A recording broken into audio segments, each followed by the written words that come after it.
Many controversial topics among Catholics, especially these days, are related to politics. Should church and state be completely separate? What basic human rights does God give us that the state cannot take away? And is the Catholic Church Democrat or Republican?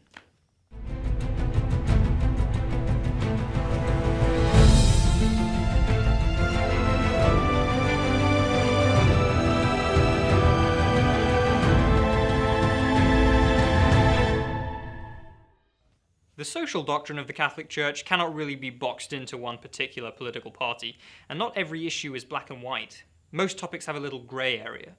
But the Church does give us certain principles that we have to keep in mind when we consider the role of government and how we should vote. There are some black and white issues. For example, one of our basic human rights given to us by God is the right to life, from conception to natural death. So abortion is a very easy issue to understand. It is never, ever okay. Abortion is the direct killing of an innocent human life, and so it's an affront to the most basic of our God-given rights, inherent to our dignity as humans. Catholics may never support abortion. There are other issues that the Church allows for debate, within some key boundaries, and in order to stay within those boundaries, we have to remember a few key principles. Lesson 20 of the Way of Christ goes through all of these principles briefly, but for now, I'll just focus on one. A foundational principle to Catholic social teaching is the principle of the common good. The common good is all of the societal conditions that allow people to reach their fulfillment most fully and easily. All societal interactions on every level need to be conducive to the common good. This is true for families, local communities, and larger communities, organizations, and governments. We're talking about family and business as much as we're talking about government. Everyone has an obligation to work for the common good of society. The common good leads to our ultimate fulfillment, which is heaven.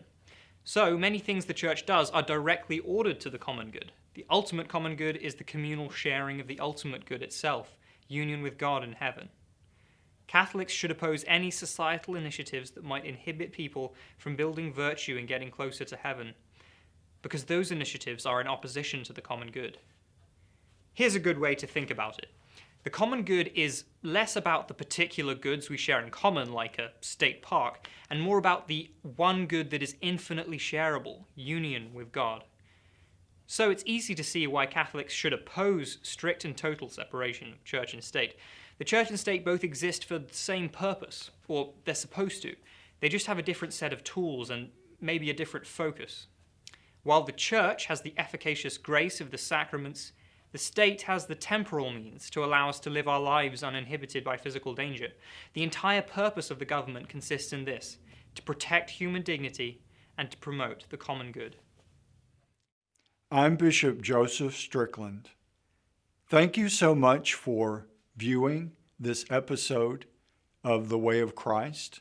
It is an excellent resource for growing in your Catholic faith, for deepening your life in Jesus Christ. You can purchase your own copy of The Way of Christ at stphilipinstitute.org/store. God bless you, and let us continue to grow in His light.